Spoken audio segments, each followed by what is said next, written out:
मनई मनई से जो तू सट बात कोरोना के मार से मारल जइबा। परिवार के आंख बही झर झर 14 दिन खातिर टारल जइबा। ये कोरोना विपदा में मेरा यह सुझाव है आप सभी लोगों को कि मनई मनई से जो तू सट बात कोरोना के मार से मारल जइबा। परिवार के आंस बही झर झर 14 दिन खातिर टारल जइबा। जिंदगी के लड़ाई में ए बबुआ अगर आखिर दिन तू हारल जइबा। अरे प्रीतेश कहे बस लाश के ढेर पे ढेर लगा के तू जारल जइबा। प्रीतेश कहे बस लाश के ढेर पे ढेर लगा के तू जारल जइबा। नमस्कार, मैं ब्रितेश उपाध्याय आप सभी लोगों के सम्मुख मैं अपनी लॉकडाउन विशेष सप्तपदी रचना को लेकर के प्रस्तुत हुआ हूं। उसमें 7 विशेष आयामों के बारे में मैंने कविता के माध्यम से सीख और हास्य दोनों का इसमें समायोजन करने का प्रयास किया है। उम्मीद है कि आप सभी लोगों को जरूर यह कविता पसंद आएगी। मेरी सप्त सरोज, लॉकडाउन सप्त सरोज यह शीर्षक है मेरी कविता का। इसमें 7 कुल पद हैं। अगला पद जो है वह पर्यावरण को समर्पित है। कैसे लॉकडाउन के कारण हमारे देश का पर्यावरण, पूरे विश्व का पर्यावरण इस लॉकडाउन के कारण शुद्ध हुआ है। पहले की अपेक्षा पर्यावरण में बहुत सुधार हुआ है। इस बारे में मेरा यह बंध कि नदिया झरना पोखरा पोखरी सब साफ भइल सगरी सगरी। प्रदूषण के अब अंत भई पनियान पियात भरी गगरी। नदिया झरना पोखरा पोखरी सब साफ भइल सगरी सगरी। प्रदूषण के अब अंत भई पनियान अघात पिए गगरी। सब नेता न गाड़ी चुपाइल बा सब लोग संभारे अपन पगरी। प्रीतेश कहे बात सुना चुपचाप रहा तू घरे कगरी। प्रीतेश कहे बस बात सुना चुपचाप तू रहा घरे कगरी। अब इस सप्त सरोज की अगली जो रचना है वह विशेषकर महिलाओं के सौंदर्य पर आधारित है। इस बंध को मैंने अभी 2 दिन पहले अपने फेसबुक पेज पर डाला था, जिसमें कुछ कमेंट्स भी मिले थे। कुछ लोगों ने व्यक्तिगत फोन भी किया था कि गुरुजी अरे उसमें खिलावन बो आदि लोगों का समावेश आपने किया है। आप तो मास्टर आदमी हैं, अध्यापक हैं, थोड़ा सा इसको इग्नोर करिए। भाई मास्टर आदमी तो हर चीज में मास्टर होता है। और रही बात वहां पर नारी सौंदर्य को समाहित करने की, तो चीजें 2 प्रकार से समाहित होती हैं। मैं तो कहता हूं 3 प्रकार से। एक आप अपने मस्तिष्क में धारण करते हैं, दूसरा हृदय में धारण करते हैं, दिल में धारण करते हैं, और तीसरा वह व्यक्ति होता है जो दिमाग में, दिल में, दोनों में धारण करके मुंह के द्वारा निकाल देता है। तो मैं उसी तीसरी प्रवृत्ति का व्यक्ति हूं।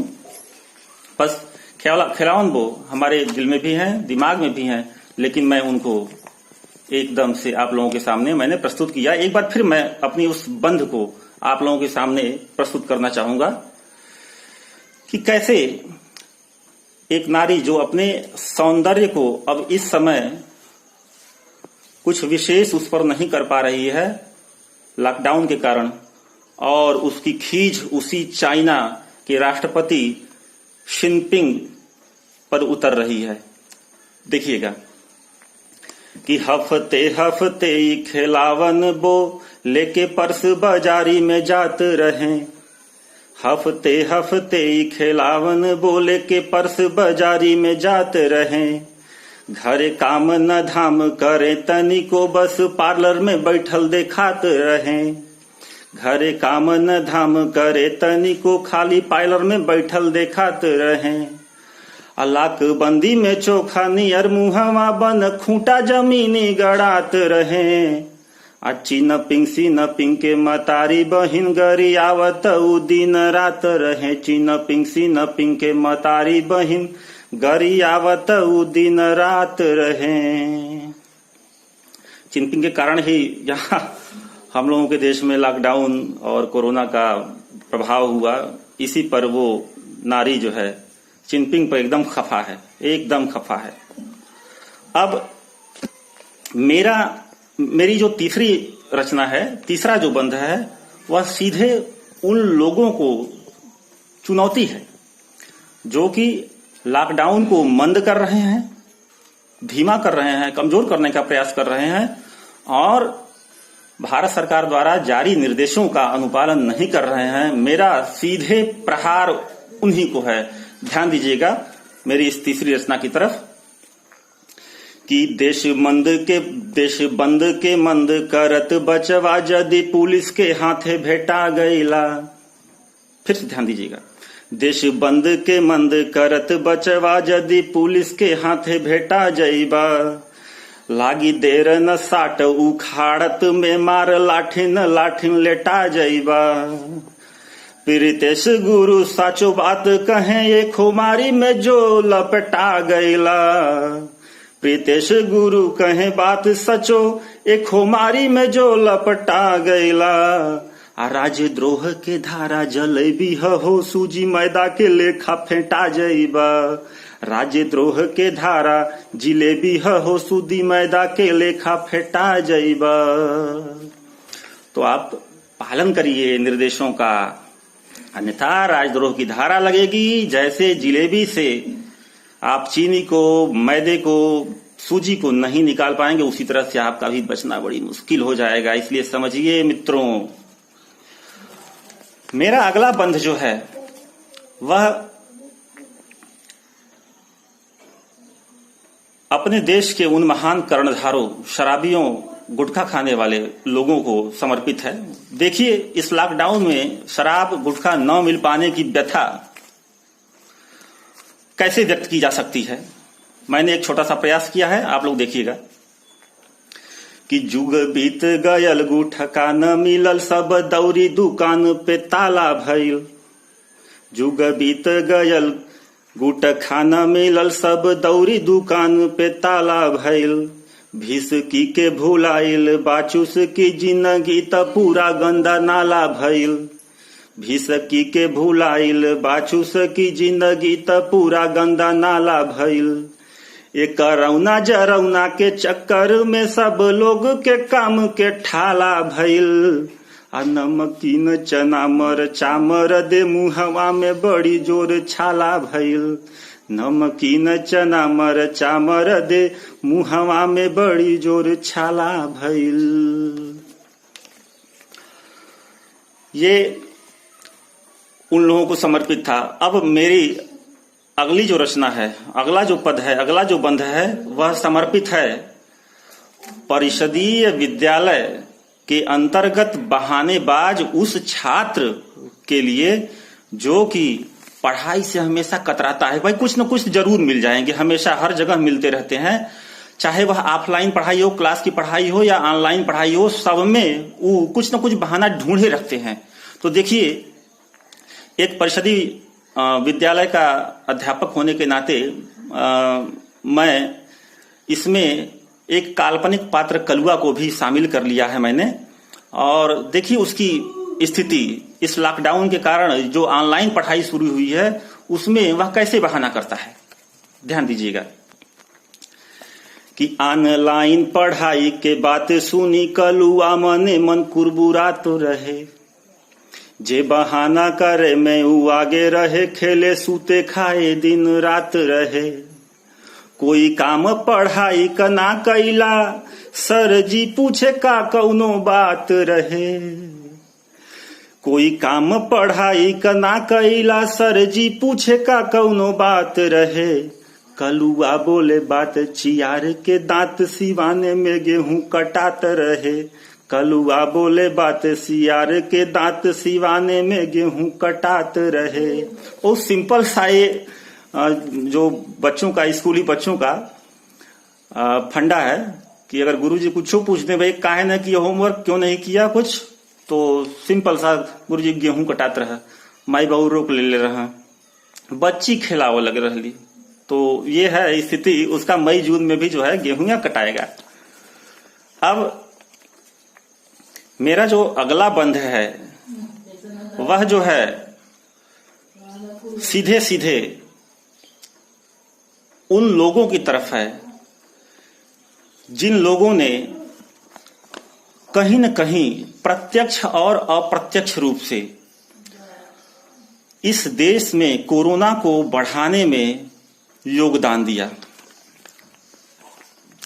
लेकिन कुछ लोग सही मायने में देश के साथ थे और उनमें से कुछ ऐसे भी थे जो कि लोगों के बहकावे में आए और अपने आप को कोरोना पॉजिटिव होने के बाद भी मेडिकल स्टाफ के सामने प्रस्तुत नहीं किया। जी हां, आप लोगों ने ठीक समझा। मेरा इशारा मोहम्मद साद और उनकी टीम जमात की तरफ है। उसमें से कुछ लोगों ने निसंदेह अच्छा काम किया, लेकिन कुछ लोगों ने देश को कोरोना की भयावहता में झोंकने का भी काम किया। तो मेरी एक बंध है जो उस तरफ भी है, आप लोग गौर फरमाइएगा कि कुछ लोग त सांचो लजात रहे, बन के कुछ सांप लुकात रहे। कुछ लोग सच्चे में लजा रहे थे, यार वाह गलती हो गई मुझसे, लेकिन कुछ जानबूझ करके बाहर नहीं आए। कुछ लोग त सांचो लजात रहे, बन के कुछ सांप लुकात रहे। फैलाव के ध्येय कोरोना रहे, चुपचाप लगावत घात रहे। टुकड़ा टुकड़ा करके ससुरा पूरे देश में फैलल बरात रहे। टुकड़ा टुकड़ा करके ससुरा पूरे देश में फैलल बरात रहे। हम साचो कहीं प्रीतेश गुरु, कोरोना के बढ़ौले जमात रहे। हम साचो कहीं प्रीतेश गुरु, कोरोना के बढ़ौले जमात रहे।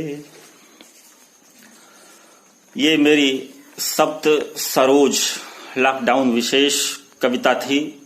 इसमें मुझे उम्मीद है कि आप सभी लोगों को जरूर पसंद आएगी और इसका जो मूल तत्व, जो मूल कविता है, कविता की मूल जो धारा है वह यही है कि आप घर में रहें, भीड़ भाड़ वाली जगहों पर न जाएं। बाहर यदि मान लीजिए किसी विशेष कारण से जाना भी पड़ा तो आकर के सैनिटाइजर से या साबुन से अपने हाथों को 20 सेकेंड तक अवश्य धोएं।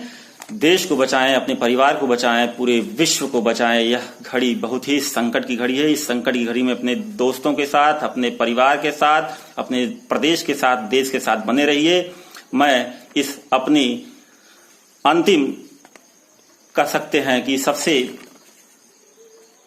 प्रचलित, मेरे मन को छूने वाली इस रचना के साथ मैं अपनी वाणी को विराम दूंगा कि मनई मनई से जो तू सट बा।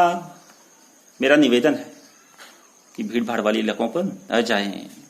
कि मनई मनई से जो तू सट बा, तक कोरोना के मार से मारल जइबा। परिवार के आंस बही झर झर, 14 दिन खातिर टारल जइबा।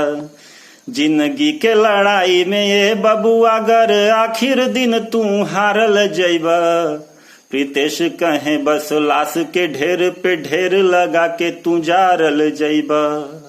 प्रीतेश कहे बस लाश के ढेर पे ढेर लगा के तू जारल जइबा।